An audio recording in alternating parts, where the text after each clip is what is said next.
ये कार्टून बहुत जबरदस्त है, आए मैं आपको दिखाऊं। ये एक पुरस्कून सितारों भरी रात थी, ऐसी रात जिसमें लगता था कि जैसे पूरी कायनात खुद उन्हें देख रही हो। रायना और उसका साथी नील, दोनों की उम्र तकरीबन 35 से 40 साल के दरमियान थी, पहाड़ लायरा की चोटी पर वाक़ एक दूर दराज ऑब्जर्वेटरी में खड़े थे। बरसों से वो सितारों का मुतालिया करते आ रहे थे, आसमानी अजसाम की नक्शाबंदी और मुख्तलिफ वाक़यात की दस्तावेज़ तैयार करते थे। मगर आज रात कुछ अजीब लग रहा था, जैसे कुछ ठीक ना हो। रायना ने दौरबीन को एडजस्ट किया, उसकी पेशानी पर बल पड़ गए थे। यल, उसने आहिस्ता आवाज़ में पुकारा। इसकी आवाज़ हल्की सी सरगोशी की मानंद थी। आकर ये देखो। नील, जो कि नोट्स लिखने में मसरूफ़ था, ने सर उठाया। क्या हुआ? क्या तुमने कोई गैर मामूली चीज़ देखी? रायना ने फ़ौरन कोई जवाब नहीं दिया। इसकी नज़रें अभी तक दौरबीन के अदसे पर जमी हुई थीं। थोड़ी देर के बाद उसने धीरे से कहा, मुझे लगता है कि कोई हरकत हो रही है। नील ने हिंसते हुए कहा, हरकत? सितारों में? ये नामुमकिन है, तुम शायद थक गई हो। मगर रायना की आवाज़ में बेचैनी की झलक थी। मैं संजीदा हूँ, खुद देख लो। नील ने बेदिली से अपनी जगह छोड़ी और दौरबीन के पास आया।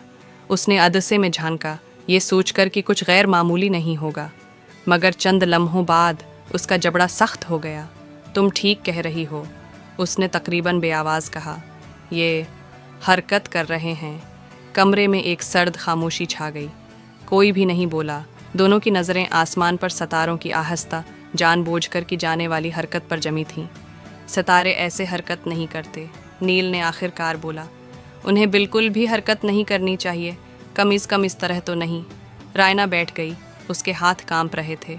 तुम्हें लगता है कि ये कोई सेटेलाइट हो सकता है? जब तक ये सेटेलाइट किसी सैयारे जितना बड़ा ना हो, नील ने जवाब दिया।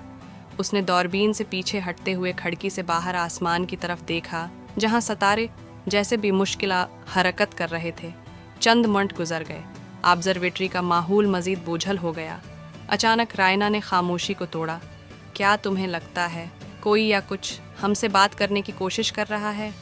नील ने फौरन पलट कर देखा। उसकी आंखें हैरत से फैली हुई थीं। क्या?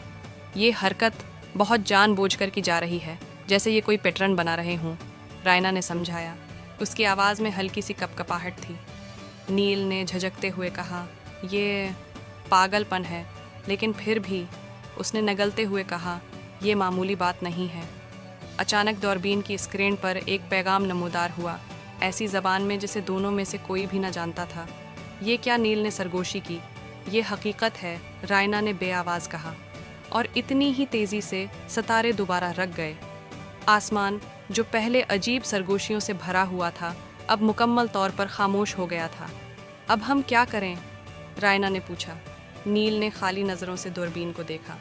हम इंतज़ार करते हैं। उस रात पहली बार उन्हें एहसास हुआ कि वो आसमान के नीचे अकेले नहीं थे।